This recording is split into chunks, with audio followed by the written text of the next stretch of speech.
En Suède, Magdalena Andersson est la première femme à diriger le gouvernement, une tâche qui s'annonce semée d'embûches pour les sociodémocrates. Être capable de dévier la trajectoire d'un astéroïde qui menacerait la Terre, c'est l'objectif de la NASA qui vient de lancer une mission grandeur nature. En Bulgarie, seules 7 personnes sur une cinquantaine ont survécu à l'accident de bus qui a endeuillé le pays et la Macédoine du Nord. L'identification des victimes va prendre du temps. De tous les pays nordiques, la Suède n'avait jamais eu de première ministre. Une anomalie qui vient d'être effacée grâce à la social-démocrate Magdalena Andersson, ici saluée par les députés qui l'ont portée à la tête du gouvernement.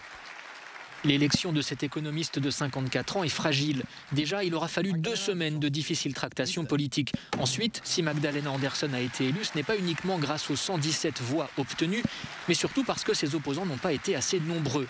En Suède, un gouvernement est approuvé tant qu'il n'y a pas une majorité absolue de 175 voix contre lui. Là, seuls 174 députés ont voté non. Tout sauf une consécration donc, et l'horizon est bien encombré. Des législatives sont programmées en septembre prochain. Face au subtil jeu d'alliance, face à des conservateurs qui ont mis fin au cordon sanitaire contre l'extrême droite, et alors que les sociodémocrates sont à des niveaux de popularité historiquement bas, rester au pouvoir constitue un véritable défi pour Magdalena Andersson. C'est un scénario digne d'Hollywood, il est pourtant bien réel. À bord de cette fusée Falcon de SpaceX, un vaisseau plus petit qu'une voiture, mais dont la mission est gigantesque, frapper un astéroïde pour dévier sa trajectoire. La Terre n'est pas menacée, mais la NASA entend réaliser un test grandeur nature. L'idée de la mission DART, être capable dans le futur de changer le mouvement d'objets célestes susceptibles de dévaster des régions entières. La collision est prévue dans 10 mois, à l'automne prochain. Le vaisseau sera projeté à 24 000 km/h contre l'astéroïde. L'objet fait la taille d'un terrain de foot et gravite actuellement autour d'un autre astéroïde beaucoup plus gros. Quel sera l'effet exact de l'impact? Les scientifiques l'ignorent pour l'instant car tout dépend de la composition de l'objet. Les images suivantes seront transmises par un petit satellite italien lâché par le vaisseau principal 10 jours avant le choc. Il survolera ensuite l'astéroïde, objectif observer l'effet de l'impact et peut-être le cratère à sa surface. Devant cet hôpital de Sofia, dans la capitale bulgare, des familles, des amis attendent des nouvelles des 7 rescapés de l'accident de bus qui a endeuillé le pays mardi. Un accident catastrophique qui a emporté la plupart des passagers. 46 personnes ont été tuées. La majorité étaient des touristes qui rentraient dans leur pays en Macédoine du Nord après un voyage à Istanbul.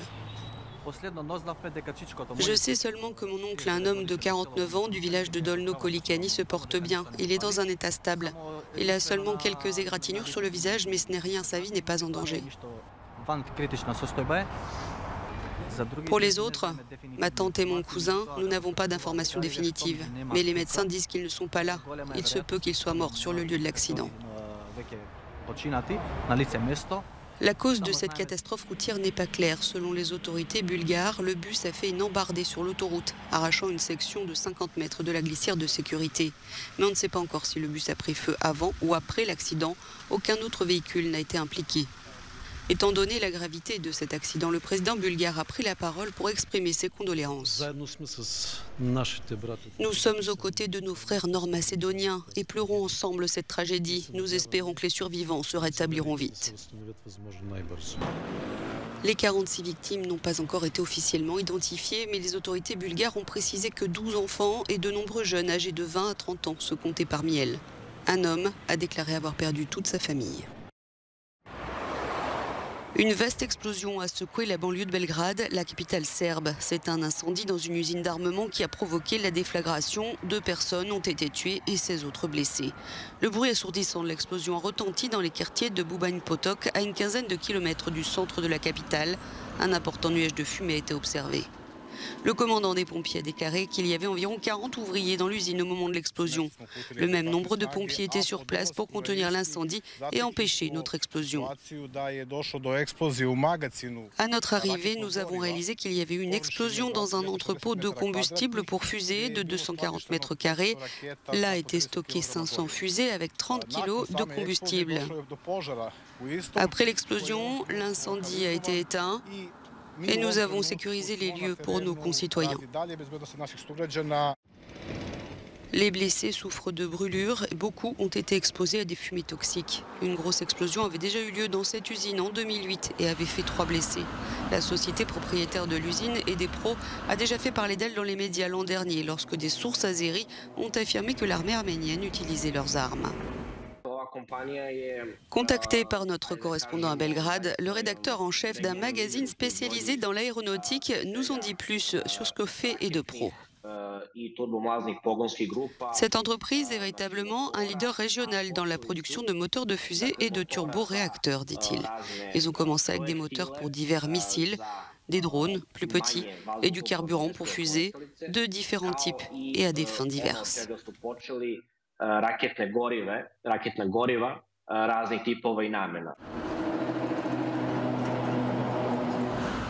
Le contexte et les causes exactes de l'explosion mardi après-midi font toujours l'objet d'une enquête. Il s'agit de la 3e explosion dans une installation d'armement en Serbie cette année. La précédente s'est produite dans la ville de Čačak, dans le centre de la Serbie, en juin dernier.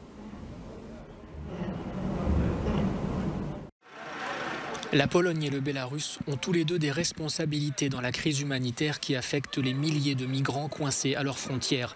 Voilà ce que conclut un rapport de l'ONG Human Rights Watch, 26 pages qui documente de graves violations des droits de l'homme. Alors que le Bélarus est largement responsable d'avoir orchestré cette crise, notre enquête démontre que les actions de la Pologne accentuent la souffrance des gens. À cause de ces refoulements à la frontière, parfois de façon répétée, de migrants et de demandeurs d'asile, et aussi parce qu'elle refuse un accès humanitaire à la zone frontalière où l'état d'urgence a été décrété. Depuis le début de cette crise migratoire humanitaire, au moins 11 personnes sont mortes dans la zone frontalière, une situation indigne des démocraties européennes, estime Human Rights Watch.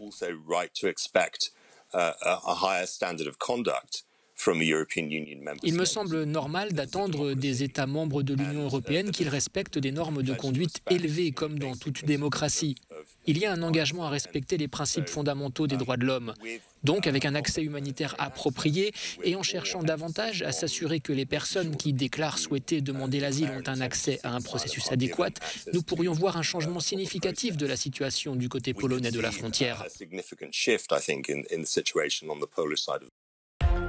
Il ne fallait pas compter sur les taxis italiens ce mercredi. À l'appel de la plupart des organisations syndicales, le secteur a observé une grève nationale. Les chauffeurs demandent de meilleures conditions de travail et protestent contre Uber et les services similaires qui utilisent l'application de partage de voitures. Il s'agit également de contester la déréglementation introduite par le gouvernement, une réforme qui nuit selon eux aux petites entreprises et profite aux multinationales. Dans cette ferme du Limousin, au centre de la France, Tony et Sophie, un couple de passionnés flamands, a créé une maison de retraite unique en son genre. Voici sa première pensionnaire, prête pour une balade dans les prés, Gandhi, une éléphante d'Asie de 52 ans. L'idée de créer Elephant Haven a germé il y a quelques années dans la tête des 2 ex-soigneurs de zoos flamands. C'est le seul et le premier sanctuaire pour des éléphants ici en Europe. Parce que parfois dans le zoo, il y a beaucoup de zoos avec des vieux éléphants, mais parfois elles battent. Et c'est toujours difficile pour trouver un lieu pour un seul vieux éléphant. Et aussi parce qu'il y a beaucoup de pays qui interdisent les animaux sauvages dans le cirque, mais où placer les éléphants? Le couple s'est établi sur 29 hectares, attirant la curiosité des 1300 habitants de Bussière-Galant. Il a fallu 5 ans pour venir à bout des démarches administratives. Une maison de retraite pour éléphants, ce n'est pas courant. À 400 mètres d'altitude, Gandhi se promène, mais trouve l'air un peu frais en hiver. Mais tout est prévu. C'est un bâtiment chauffé, donc maintenant c'est 18 degrés et c'est chauffé par un poêle à bois et avec l'aide de pompe à chaleur. Donc ça marche très bien et à l'intérieur il y a 6 box. Ça donne beaucoup de possibilités pour, si besoin, de séparer des éléphants. L'objectif est de recueillir d'autres éléphants maintenant. Mais cirques et zoos sont parfois réticents à l'heure où l'interdiction d'employer des animaux sauvages pour les spectacles fait grincer des dents les professionnels du secteur.